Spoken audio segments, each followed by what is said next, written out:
அனைவருக்கும் வணக்கம். தூத்துக்குடி மீனவன். ஒரு மீனை பிடிச்சிங்கன்னா நீங்கள் வந்து ஜாமீன்லேயே வர முடியாத 7 வருஷம் தண்டனை இருக்குது.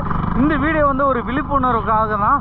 நான் கடலுக்குள்ளே வச்சு அந்த உயிரினத்தை காமிக்க, அந்த பார்த்துட்டு எப்படி இருக்குன்னு மறக்காமல் கமெண்ட்ஸில் சொல்லுங்கண்ணே.